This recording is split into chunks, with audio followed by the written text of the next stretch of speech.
Hey, I'm Matthew Leahy. I'm the Director of Media here at Huntsville ISD, and I am sitting down and I'm going to spend a few minutes with Marcus Forney.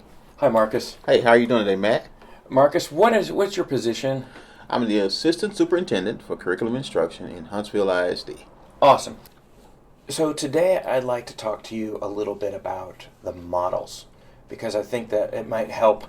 It can get a little confusing for me, and I work here. So as far as our community is concerned and our parents are concerned, maybe you can walk us through those. There's A, B, and C. Correct. All right. So can you kind of walk us through there? Absolutely, absolutely. In Huntsville ISD, we came up with three models in order to accommodate our community, our families, our parents, our students. We have a Model A, which is the traditional model where we offer face-to-face instruction for our students. They'll come at the normal school times between pre-K and 12th grade, and they will dismiss at the normal school times. But again, Model A is face-to-face instruction, and they will be taught utilizing the Texas Essential Knowledge and Skills, which is our state's curriculum. Under Model B, very similar to A, it's a structured period of time. It's a scheduled period of time for our students in grades 3 through 12. We do not offer Model B for pre-K through 2 based on state guidelines, but it's a structured environment, but it's just like Model A, but the only difference is the students will be working from home instead of coming to the actual campus. So that means they'll have an actual teacher. So for example, if it's high school, they'll have a first period teacher. They'll go online and they'll actually be able to communicate and interact with the live human being under Model B. So the difference between A and B is one is face-to-face, and Model B is what we call remote. The terminology that TEA uses, the Texas Education Agency, is remote synchronous learning. That just simply means it's live, it's interactive, and the teacher can interact with the student, and the student can actually interact with the teacher real time throughout the day.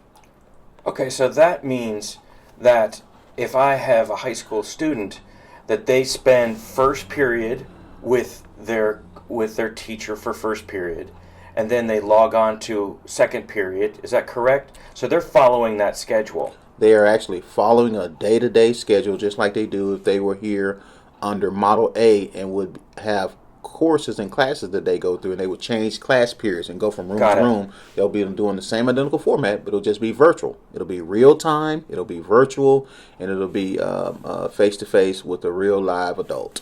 Their lunch will be, they'll step away from the computer. They'll step for 30 minutes. For 30 minutes. And they'll have a 30-minute time to eat lunch. And then they'll come right back. And they'll pick back up with their next period class. Okay, so those two are tied together. A and B are kind of tied together. Is that correct? Great observation. They're tied together in that when we look at it from an instructional perspective, very similar is just the fact that one will be at home and then one will be at the actual physical brick and mortar school building.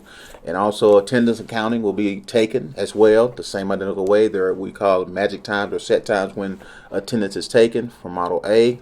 B will be very similar. So the student will be on, let's say if it's second period, we'll do the same for Model A, the same for Model B for attendance purposes. Very similar. The only difference is one you'll be at home, or remote, the language of remote or virtual, and the other one will be actually at the brick and mortars building.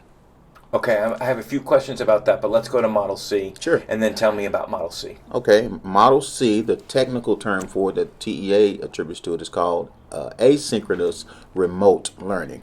That just simply means, unlike Model B, it is not live, it is not real time. It will be pre-recorded lessons, pre-recorded assignments. They will not necessarily be interacting with a live adult at a set structured time. So it's not structured. It's structured in terms of they'll be engaging in it as their schedule allows it at home. So it gives them ultimate flexibility. We may have situations where our parents are working during normal school hours, 7 to 3, 7 to 4, 9 to 5, 8 to 4. And so this gives them an opportunity to, once they get off work, they can come and work with their students under Model C and not be confined by the constrictions and confinements of the normal school hours from 7 to 3 or 7 to 4. Now, they do have to check in with the Huntsville ISD teacher one time during the day in order to make sure that we count them for attendance and being online and being engaged in the lessons. But they do not have to do it during a set structured time or with that set structured schedule. Okay, I understand. For Now, Model C. And now if Model C, if they needed extra help, then they'd be able to get that through. Similar to Model A and Model B, they'll be able to coordinate with their teacher either by email, either by phone, or either by Google Classroom, and that's the platform that we're using for all three models, the Google Classroom, which is a web-based model, and so they will be able to get assistance with either Model A or B or C with an actual teacher. Okay, gotcha. So Model C would, and tell me if I'm wrong here, Model C would appeal to a parent that cannot be with their child all day, because it would take a special kind of kid or special kind of parent to have the time to be there for Model B, correct? You're exactly right, and that's some of the communication that we've shared with our parents. Model B is going to be for a student that's pretty much self-sufficient, independent, and probably self-motivated. Right. Model C would be for a student that can be somewhat that, but may need a little bit more assistance, may need a little bit more guidance, either from the school or from the parent. And so they have the flexibility of time and not being constricted and confined just to school hours. Right. So they can still be able to do work at 7, 8 o'clock at night. I'm not saying we recommend that, but they can still be able to do that and still get credit for assignments and still get credit for attendance. Right. Under Model C, but with maximum flexibility. Unlike Model B and unlike Model A in terms of the set times, in terms of the set structure and the schedule. Right. So just me thinking out loud, Model B is the trickiest one for me. If I'm a parent, and that's the trickiest one for me to negotiate, because that one would require me there. I mean, I know my kids, and right. they would, right. would require them to be there. Yeah, I'd have to be right there. You probably have to be right there because they're still held to being responsible for the daily schedule. Yeah. And so somebody would kind of have to make sure that Right. they do that. And so hopefully Model C will be beneficial not only for our students but also for our families as well. That's what I'm thinking. Is that for parents? The parents, they have that flexibility of you said asynchronous, right? Asynchronous for Model C. Yeah. Asynchronous So Model C. remote. Yes, So sir. Model C is you need to make sure that you do the work. Correct. And you're learning along the way. Absolutely. Now, Model B, you have to do the work. You do the learning all along the way. For sure. But you also have to hit these marks throughout the day. You have to hit these marks throughout the day. But the difference is you do have the accountability of the direct instruction being Right. given by the teacher. Understood. Model So Model C would look more like you'd be working independently, and there'd be pre-recorded lessons that then you would walk yourself through, and if you had any questions, then you would follow up. Is that correct? Absolutely. And again, they can follow up by phone call, meaning both conversations, meaning the teacher to the student, as well as the student to the teacher, and the parent to the teacher as well. They'll have access through email and also through the actual portal and platform itself, Google Classroom. Okay, so there's Model A, face-to-face. Model B, which is just like face-to-face but remote. Yes. And then there's Model C. And so what happens when I try one of these and it's not working? So this is what I'm thinking. Model B. I'm doing Model B, which is I'm right there along with the class, but I'm not cutting it. I'm not hitting those marks. I'm not there consistently because I've got ants in my pants, and I leave the computer screen because this is, you're going to be in front of the computer for a long time, right? Correct with Model B? Correct. All right. You are correct. So what happens when I want to go to Model A, or I decide, you know what, I'm going to stay home, but I'm going to go to Model C? How does that process look? Basically is this, what we're communicating and conveying to our parents is that we're going to ask, first of all, we want the parents to pick a model and the students to pick a model that they're comfortable with. That's why we provided 3 different options for our community. And I feel like we're really we're providing customized instruction for our parents.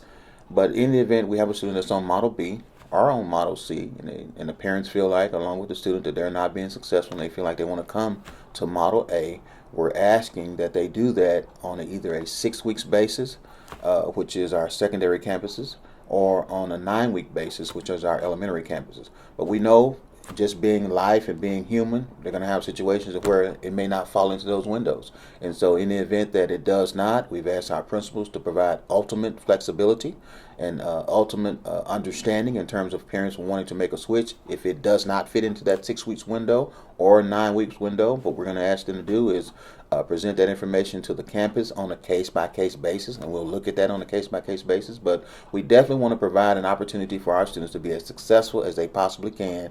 And so in order to do that, we're going to have to be flexible on our end as well to be able to modify and adjust along the way in the event that the need dictates it. And so we're going to do whatever we need to do to be to serve the best interests of our students, our parents, and our families. Awesome. Okay, so that makes sense. And the other thing is, I mean, as far as 6 weeks or 9 weeks, you'll get a sense of after 6 or 9 weeks whether this is going to work or not. Absolutely, if not sooner. If not sooner. And then you mentioned specifically going from B or C, the remote models, to the actual face-to-face. It may be just the opposite. If parents don't feel comfortable and they send their kids to the school and they are still feeling kind of uncomfortable about being there face-to-face, they can also come back and request, hey, I want my child to be under Model B, structured but still remote. Or I want my child to be under Model C. So that just simply means not only can they move from B to C, remote, but they also can go from face-to-face to remote, from A to A, B, or C. Gotcha. I understand. Let me just add this, if I may, that in education, we firmly believe, specifically in Huntsville ISD, that the best model for our students is going to be face-to-face. Our data has shown that, our evidence has shown that, our best utilization of best practices and strategies has shown that. Students benefit from being able to see their teachers face-to-face, being able to benefit from small group instruction. But we know, again, these are different times. So our goal is to try to provide a customized learning opportunity, a customized learning experience for all of our students. For those who do not feel comfortable, or the families who may not feel comfortable for Model A, we want them to feel comfortable but still get the primary instruction that we are providing for their students. This year, we're using Google Classroom, and we're using it district-wide. Can you talk to me a little bit about Google Classroom? Sure. Google Classroom is a web-based system whereby we can deliver instruction, whereby students can actually receive instruction, where we can record videos, where we can share actual schoolwork through this particular platform. And it provides flexibility for the teachers because they can engage in pre-recorded lessons. It provides flexibility in terms of being able to actually schedule specific lessons. It provides some other flexibility in terms of being able to actually see the student in real time and the student being able to see the teacher real time, and also be able to interact with the teacher in real time. If you recall, when we went to this platform back in March, when we first were faced with the issue of COVID-19, we had to kind of rush to try to get a platform, not to get a platform together, but to provide some instruction for our students. More or less, last year, we felt we were able to provide instructional opportunities for our students, but instructional work, but not necessarily direct instruction. So unlike the spring, this will actually be actual teaching and direct instruction. I call what we did last spring more instructional support. This is going to be more instruction, direct teaching, in terms of a student is going to receive a concept and the teacher is going to teach the concept. They're going to practice the concept. The student will be assessed over the concept, but it will be more of an interaction and not a one-way street. It will be a dialogue. It will be a two-way street, whether it be Model A or Model B. For this year. But anyway, that's the platform that we plan to use for our school district. Numerous districts around the state are utilizing also Google Classroom. But we feel like that's going to be the most effective method in order to deliver instruction online. And in the event throughout the school year, if we ever have to go all students online, we'll be able to transition smoothly and seamlessly because we've been utilizing Google Classroom along the way. Understood. And the parents, when they learn Google Classroom, they've learned Google Classroom regardless of what, if they have 3 different children in 3 different grades, Google Classroom is going to be Google Classroom. Google Classroom is going to be Google Classroom, and of course it'll be level based on the lessons that our instructional coaches have helped provide, the lessons of the actual teachers that they've created within Google Classroom. But whether a child is in pre-K all the way up to a senior in high school, the Google Classroom will be the platform that we'll utilize in Huntsville ISD. Gotcha. So it's all things, it's like one-stop shopping, only it's one-stop education as far as Huntsville ISD, Google Classroom, all that teaching is going to be in there. Absolutely, but also not only will it benefit the parents, the students, as well as the teachers, but also we have a portion built into it to get training to our parents. We're actually creating an actual web page on our district website where the parents can go and get training on how to interact with the Google Classroom platform that the teachers are going to be using on a day-to-day basis, and that their students and children are going to be using on a day-to-day basis. So we have not forgotten about our parents. We're trying to teach and educate and train them at the same time as well, so they can. We think about education as a partnership. You know, it's not just the teachers, the school district, it's not just the parents, but it's all of us working together. And so as much training as we can provide is going to be, the student will be the beneficiary of the teaching that they'll get in school, and the teaching, of course, and the assistance that they'll be getting from their parents at home. So Marcus, I think we're done. Thank you for taking time out to speak with us. Do you have anything you want to add before we go? Yeah, sure. I just want to say, first of all, thank you for the opportunity. It's always a pleasure to be able to get the real word out, to get accurate information out about what we're doing in Huntsville ISD. Of course, it's not a secret. It's not hidden. We provide all this information on our website that we update on a regular basis. Because of the updates that we receive from TEA, probably on a weekly and sometimes a daily basis, that information on our website is going to constantly change. So I just want to encourage our parents to just stay informed by taking a look at our website, and as we make adjustments to our Hornet reopening plan, the parent edition, every time that we update it, we put the new date to let them know this is the latest, greatest version of the Hornet reopening plan. But just know that our teachers have been working hard, our staff members have been working hard to make sure that we provide a quality educational experience. But I know what the parents are most concerned about: in a safe environment. And we're doing everything we possibly can to make sure that not only our students, but also that our staff members are brought back in a safe environment and be able to do what we are charged to do, and that's to provide the best quality education experience for our students of Huntsville ISD. Terrific.